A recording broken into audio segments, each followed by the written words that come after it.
Boa noite a todos. É sempre bom começar a palestra dando risada, né? Sorrindo, a vida fica mais leve, né? A gente respira melhor, né? Tudo fica mais florido quando a gente, né, está feliz, né? E nada melhor do que estarmos felizes dentro da casa de Jesus, né? Mas antes de nós começarmos a nossa exposição de hoje, né, que de alguma forma vamos falar sobre, né, esse conteúdo que foi lido da nossa abertura, né, preparando-nos a nossa alma, né, preparando-nos com páginas, né, frases de uma reflexão, né. Vamos fazer a nossa prece de abertura, porque é aquilo que nos liga àquilo que é mais imprescindível e essencial, que é Deus. Vamos fazer a nossa prece. Assim nós convidamos a todos aqueles que estão aqui presentes conosco, aqueles que estão nos seus lares, também presentes, mas à distância, para que nós possamos voltar o nosso pensamento a Jesus, que é o nosso mestre, nosso amigo e nosso irmão maior. É o modelo por excelência que nos foi apresentado por Deus para nos trazer o roteiro, o caminho mais seguro para que nós possamos chegar à perfeição. E aqui nos encontramos, Senhor Jesus, desejosos de termos um bom aproveitamento daquilo que o Senhor nos oferece através do nosso Evangelho. E na certeza do vosso amparo amigo que se faz através desses benfeitores espirituais, é que humildemente pedimos a Deus a permissão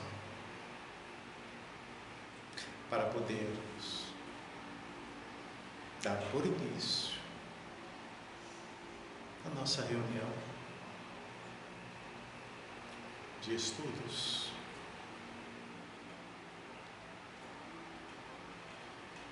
de mais esta quinta-feira. Que assim seja.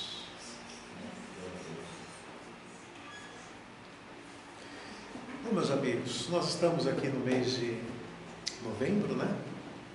Iniciando o mês de novembro. Aliás, hoje em dia a gente não sabe mais quando é que inicia, porque é tudo tão rápido. Você começa um mês, daqui a pouco você já está, né, dando tchau para ele, né? E isso mostra, né, como que, ou melhor, sinaliza como que nós devemos ser mais sábios em relação ao aproveitamento do tempo, né? Porque se nós não tivermos uma sabedoria, nós começamos o nosso dia e não conseguimos fazer nem metade daquilo que nós gostaríamos. A gente começa a nossa semana e não dá conta de fazer nem metade, né? Então isso permite com que a gente possa repensar melhor, né, como que nós devemos realmente, né, ter muita sabedoria, deu para viver, né? Porque na verdade viver nada mais é do que o somatório dos nossos minutos, das nossas horas, dos nossos dias, semanas, meses e anos. Viver é isto, né? É nós aproveitarmos o tempo, porque se tem uma coisa que nos custa muito na vida, não nos enganemos, é exatamente o tempo, né? Porque quando nós desencarnamos e a gente volta para, né, a nossa pátria de origem, que é o mundo espiritual, né, a gente se defronta com as nossas construções, aquilo que nós fizemos e aquilo que nós deixamos de fazer, né? E é nesse momento que a nossa consciência realmente, né, ela pulsa para nós, muitas vezes mostrando quanto que nós ainda poderíamos, né, perfeito. Tá? E hoje nós vamos falar uma coisa que também trata sobre isso, tá?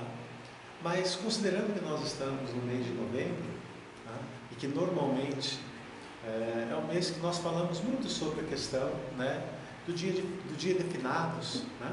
Como já foi abordado aqui, né, em palestras anteriores, né, explicando, né, o que é o dia de finados, como ele surge na nossa história, né, qual o significado e principalmente, né, qual a visão espírita sobre o dia de finados. Tá? Isso aí já foi comentado, né, então nós não vamos mais nos delongar sobre isso, mas nós vamos aproveitar, né, esta data, né, que realmente ela tem um simbolismo muito importante para todos nós que estamos na Terra, tá? E não só para aqueles que são católicos, né? Sabemos nós que este é um feriado, né, católico, né, que foi inaugurado, né, através, né, de um decreto de um Papa, tá? Mas não é porque é um feriado católico que não tem um significado, um simbolismo, né, para nós que somos espíritas. É apenas uma questão de interpretação, né, qual a significação que nós damos, né, para esta data. Mas o mês de novembro, né, ele não é um mês que ele gira apenas em torno, né, de uma data católica. Veja que nós temos outras datas importantes, né? Quando eu falo importantes, considerando, né, a realidade da vida na Terra, né, e que também tem significados para nós. Tá? Vejam que novembro também para nós brasileiros, é quando nós, né, comemoramos o dia da proclamação da República. Né? Também é um mês que temos um outro feriado, agora um feriado nacional, que é o Dia da Consciência Negra. Né? São datas, meus amigos, que marcam uma evolução da nossa compreensão. São datas que seguramente não existiam no passado, ou pelo menos não com a significação que nós damos hoje. Então, quando nós vemos esses movimentos, né, República, né, o que foi a proclamação da República? É aquele momento da história pátria, né, em que nós saímos de um estado da monarquia, e todos nós sabemos o significado da monarquia, né? E você outorga os poderes, né, políticos, né, para o significado desta palavrinha, república, que significa o quê? Né? Res pública, ou seja, o domínio para o público, para o povo. E isto, gente, é muito significativo. Marca de fato uma consciência de que a evolução, o progresso, não se faz pela centralização, e sim pela democratização em todos os sentidos, e no seu sentido mais amplo também. Por isso que nós estamos fazendo uma comparação com o hoje e o passado. O passado, onde o poder era exercido pela centralização em pessoas, nos impérios, os imperadores, né, reis. Nós tivemos reis muito nobres, mas tivemos muitos, entendeu, que se perderam no exercício do mandato. Quando falamos sobre o Dia da Consciência Negra, enaltecendo esse amadurecimento da consciência, de que não é a cor da pele que faz com que um ou outro seja melhor ou pior. Então, quando, né, os povos começam a fazer esse movimento de consciência de que é o espírito que é o importante, e o espírito não tem cor, o espírito não tem pátria. Hoje estamos, né, nascidos neste país, mas já tivemos tantas encarnações no passado, E por quantos países, por quantos outros locais passamos? E quem pode dizer, numa encarnação futura, onde estaremos reencarnados? Porque nós vamos viajando no tempo, no espaço, e em cada localidade vamos trazendo exatamente o quê? Experiências, forjando o nosso caráter e ajudando-nos a desenvolver exatamente estas questões que nós estamos pontuando. Sentido de república, sentido de independência no sentido de que não é cor de pele que diferencia uns e outros. E nós tivemos outra data da maior significação para todos nós, que é exatamente o momento em que se apresenta para a humanidade a doutrina espírita no século XIX. E por que nós estamos falando, buscando essa história da doutrina espírita? Por aquilo que ela significa para a humanidade. Quando nós fizemos essa comparação com o sentido e a compreensão do que é a república, outorgando para o povo o exercício de poderes políticos,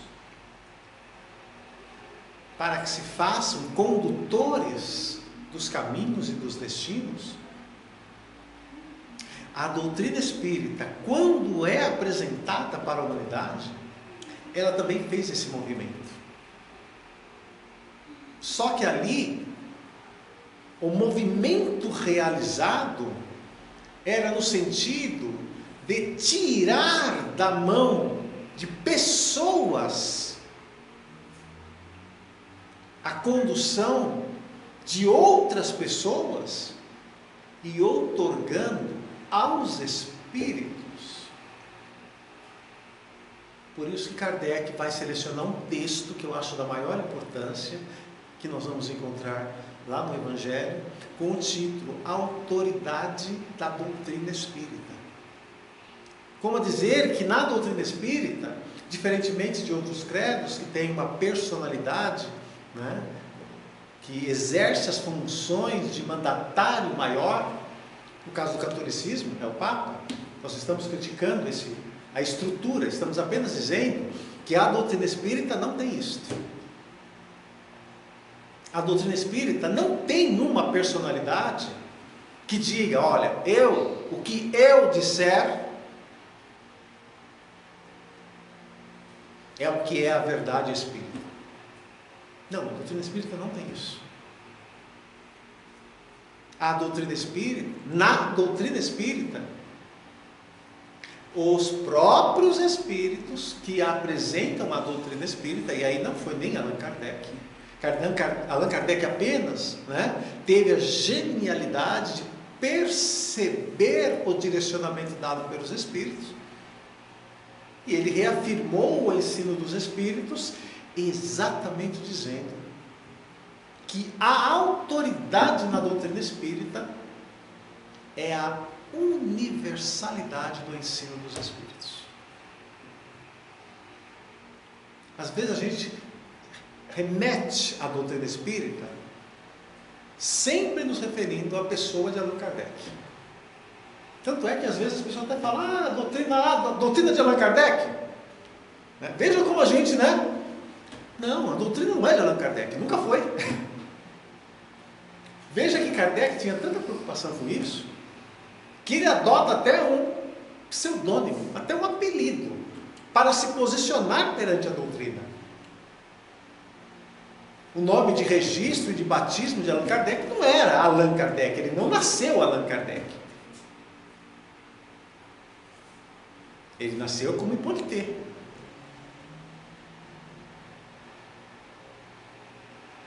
E ele fez questão, ele mesmo, não é interpretação nossa, ele e os espíritos que apresentam a doutrina, de dizer que na doutrina espírita a autoridade maior não está na fala, nas mãos, na autoridade de pessoas.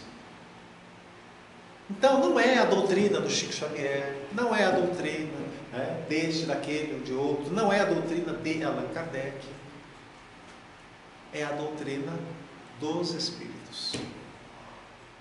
Vejam como isso faz muita diferença. Por isso que nós associamos com a questão da República. Porque quando você faz esse movimento da monarquia para a República, o que você está fazendo ali? Fazendo o movimento de tirar a autoridade de uma única pessoa para ditar os caminhos de todas as pessoas, assim como na história antiga nós vamos encontrar os impérios, os grandes impérios da antiguidade, que também retratavam esse movimento, em que você tinha um imperador para dominar e ditar os caminhos de todos. Vejam que o Império Romano, que foi um dos maiores impérios e dos mais bem estruturados da história que se conheceu, ditava, ou seja, tinha a condução de todos os povos romanos e os subjugados na autoridade de uma única pessoa, o imperador.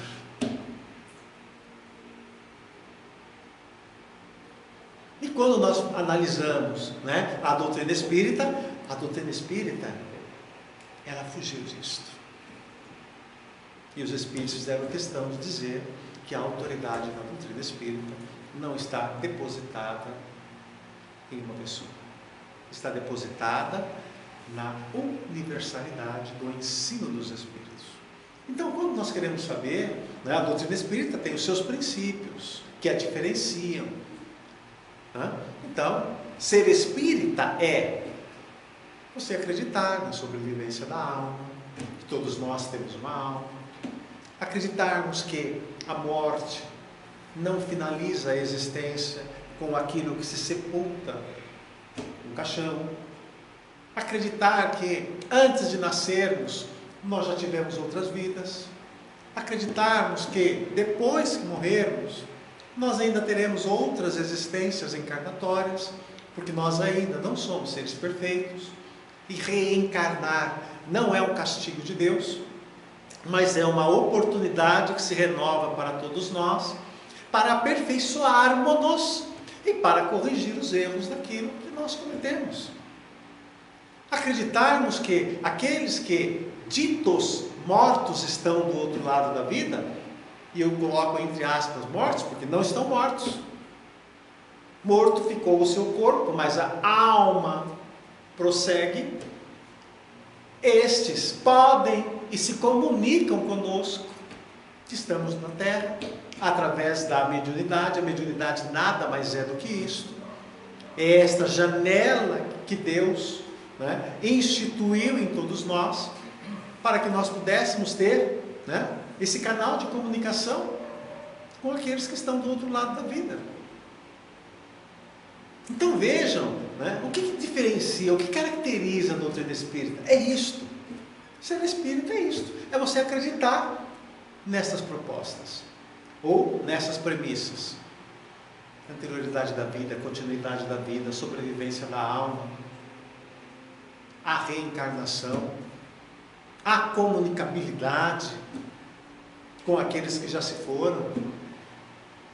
Isto é o que caracteriza a doutrina espírita. Agora, há uma diferença entre aquilo que caracteriza a doutrina espírita e o que caracteriza o espírita. E isso é muito importante. Porque não é o fato de eu conhecer essas premissas da doutrina, e nem é o fato de eu frequentar uma casa espírita que me faz espírita. Ser espírita é mais do que isto. Nós tínhamos um velho amigo que ele dizia que ser espírita não é fácil.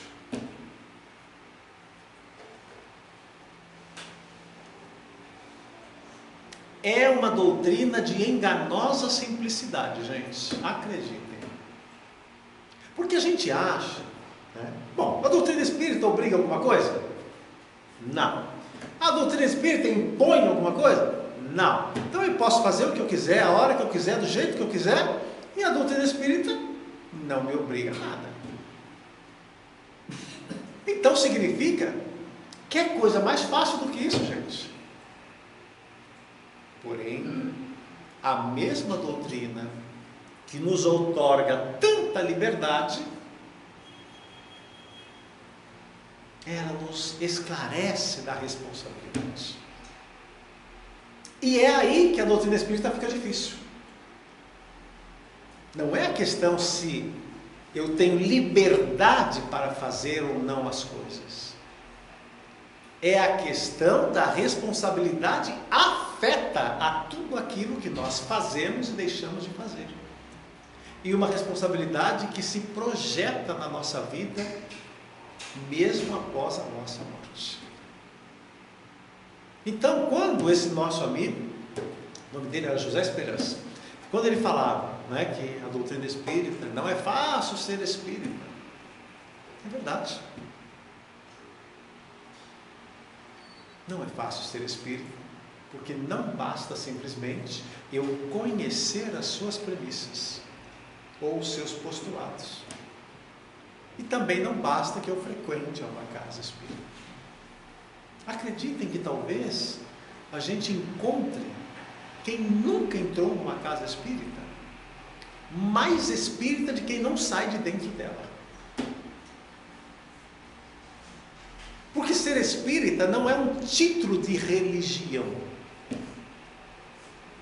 Por exemplo, no caso, né, de outros credos, em que nós nos vemos na condição de que para ser católico, você precisa ser batizado. Não é isso? Então, quando eu vou quando eu me insiro dentro dos princípios católicos, uma das condições é que eu tenha que ser batizado. Né? Eu me lembro que quando, né, nós fomos nos casar, né, eu pude casar na igreja católica porque eu nunca fui batizado. Né? Aí eu descobri que, né, só pode casar na igreja católica quem é batizado. Né? Aí minha esposa era batizada, mas eu não era, né? Até brinquei, né? Eu sou ateu à toa, né? Então quer dizer que eu não posso casar aqui na igreja católica, né? Mas eu estou com brincadeiras à parte, apenas para dizer que a doutrina espírita não tem isso. A doutrina espírita não tem casamento, embora alguns queiram fazer casamento dentro do centro espírita. Né? A doutrina espírita não tem esses rituais, que nós não criticamos o ritual de outros credos, apenas enaltecemos que no nosso caso nós não temos esses princípios. Essas práticas, entendeu? Não se insere dentro daquilo que caracteriza a doutrina espírita. Por isso que nós estamos dizendo, ou seja, comentávamos, né, que às vezes nós encontraremos pessoas que são mais espíritas pelo que praticam do que aquele que não sai de dentro de um centro espírita. E quiçá sabe o que é o espiritismo. Mas o importante é o que ele pratica e o que ele acredita. Então, ele acredita que quando morrer, a vida continua. Ele talvez acredite que, bom, com tudo aquilo que eu sei, aquilo que eu passo, aquilo que eu sinto, eu acredito que eu já tive outras vidas. Ele acredita que o que não deu para ele fazer aqui, né? Deus é um Pai de misericórdia e vai dar oportunidade para que ele possa voltar numa outra existência. Ele acredita que o pai dele, a mãe dele, o tio dele, o marido dele, né, que desencarnou, pode vir conversar com ele, pode mandar uma carta psicografada, dizendo como está, sua condição, sua situação. E ele acredita em tudo isto e ele vivencia tudo isto. Então não são apenas palavras ou letras mortas na consciência dele. Ser espírita é nós vivermos aquilo que nós estudamos, aquilo que nós lemos. E mesmo que eu não leia, mas aquilo que eu pratico na minha vida. Então a doutrina espírita é uma doutrina essencialmente prática. Porque não é a teoria que nos caracteriza enquanto espíritas. O que nos caracteriza enquanto espíritas são as nossas práticas. Por isso eu dei o exemplo que talvez a gente possa encontrar pessoas que nunca pisaram no centro espírita e que se eu chamá-las, se eu designá-las enquanto espíritas, não tem nada de errado. Porque o importante é aquilo que ela pratica. Então, quando nós fizemos essa comparação, né, o sentido da República, estamos no mês da República, né, e o sentido, né, de quando a doutrina espírita nasce, a República tira o poder das mãos de uma pessoa, que era, no caso brasileiro, era a questão da monarquia, e passa para a República, como dando ao povo a obrigação, o direito, o dever de construir a sua vida política e determinar os seus caminhos. E a doutrina espírita aconteceu a mesma coisa. A doutrina espírita, meus amigos, ela não nasce no século XIX, como às vezes a gente fala. A doutrina espírita, pelos seus princípios, ela sempre existiu. Então ela não é o produto do século XIX. Em toda a história da humanidade, sempre se acreditou nesses poderes ou nessas forças transcendentais da vida material. Os historiadores hoje já sabem que até o homem primata, eles já acreditavam em alguma coisa além da matéria. E como é que você sabe isso? Se você não evocou nenhum primata, você tem que analisar como é que eles viviam, não é isso? Então, os locais onde eles viviam, as cavernas, a caracterização encontrada nos locais que eles utilizavam para o sepultamento dos seus entes, a forma até mesmo como eles colocavam os corpos e o que eles colocavam junto aos corpos. A gente costuma dizer que, né, esse hábito de sepultar com os objetos de valor remete-nos à ideia dos egípcios. De fato, os egípcios praticavam isso. Mas olha, gente, muito antes dos egípcios, e os estudiosos, os historiadores que abordam esta questão, alguns não são nem espíritas, mas interpretam aquilo que encontraram, né, nas escavações, né, realizadas, onde eles encontraram exatamente o quê? Junto aos ossos daqueles que viveram nas épocas que passam de milhares de anos atrás. Alguns antecedem até o Homo sapiens, e aí nós estamos falando de mais de 1 milhão de anos atrás. Quando você analisa os habitats deles, como viviam, principalmente como sepultavam os seus e o que eles colocavam junto dos seus, denota exatamente que eles acreditavam em alguma coisa além da matéria. E quando a gente começa a folhear a história de todos os povos da antiguidade, de todas as grandes civilizações, não tem uma em que a relação entre os encarnados e os desencarnados não estava presente. Em todas elas havia esta relação. Então é por isso que nós estamos dizendo que aquilo que o Espiritismo prega não é o produto do século XIX. no século XIX, simplesmente você consolidou todo esse conhecimento e sistematizou um corpo de doutrina. Simplesmente isso. E esta doutrina, aqueles que nos apresentaram, disseram que ela não pertence a uma pessoa.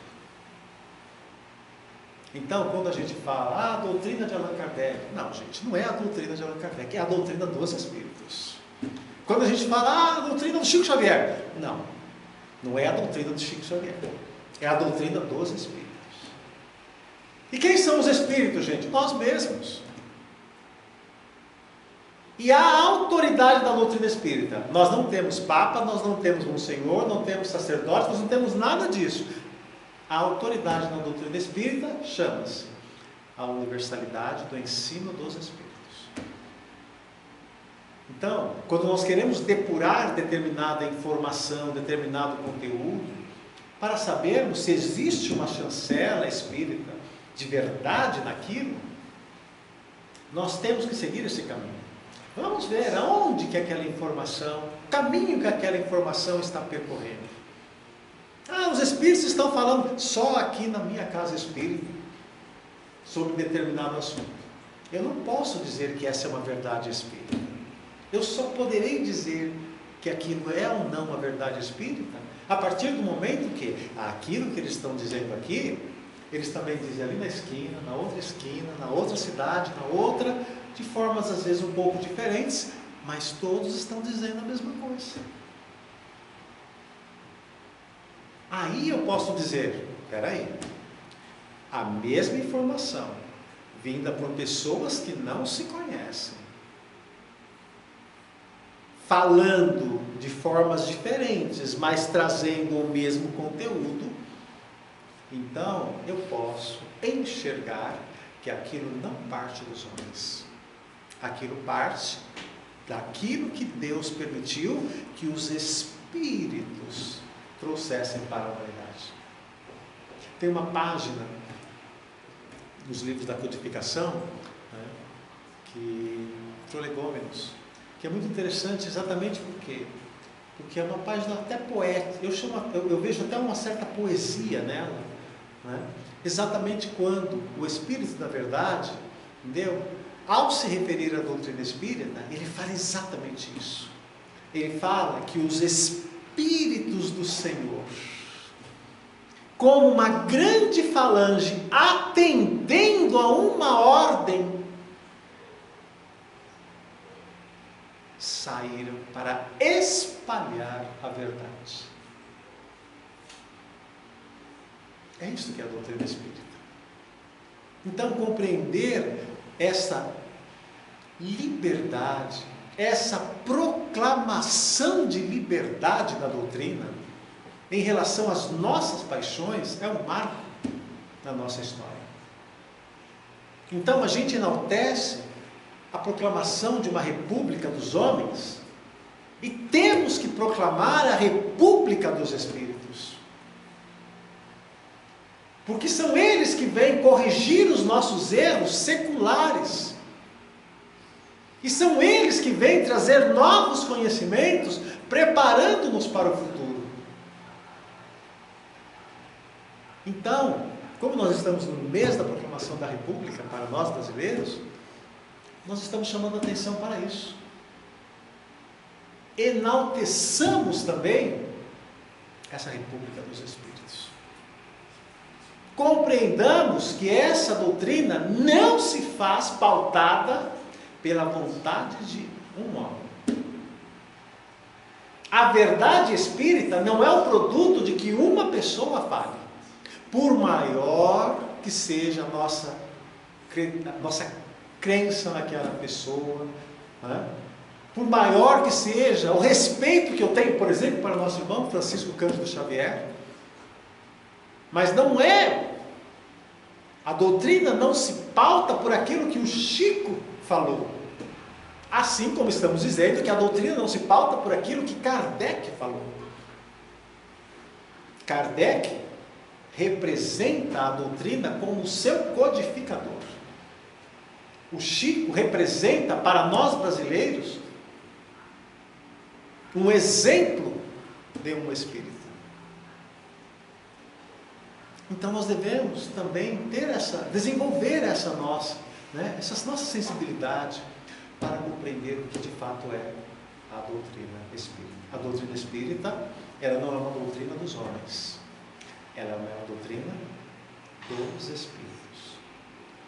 Então nós devemos proclamar, ou ter o nosso sentimento mais sincero de gratidão pelos espíritos haverem proclamado esta república dos espíritos. Porque somos espíritos, eles também são, mas nós devemos tomar um cuidado com relação àquilo que se fala em nome da doutrina. Hoje, quando você abre uma página na internet, no Google Consulta da Vida, gente, é impressionante a quantidade de coisas ditas, faladas, cantadas, que tem um carimbo de espírita, mas não é. E a gente tem que tomar cuidado com aquilo que a gente adota.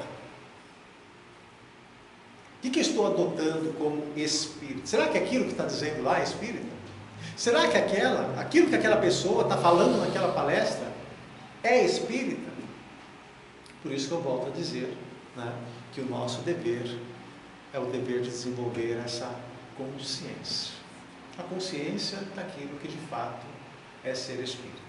Ser espírita, portanto, meus amigos, não é frequentar o centro espírita. Ser espírita, portanto, sequer é eu acreditar naquilo que a doutrina espírita tem por seus princípios.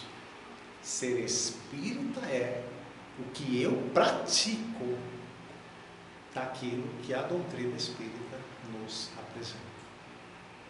Frequentar uma casa espírita e acreditar no que ela diz, mas não nos tornarmos pessoas melhores, não atende aos objetivos da doutrina. Então, se alguém algum dia perguntar qual é o objetivo da doutrina espírita, se alguém algum dia perguntar para vocês por que você vai num centro espírita, o que você vai responder?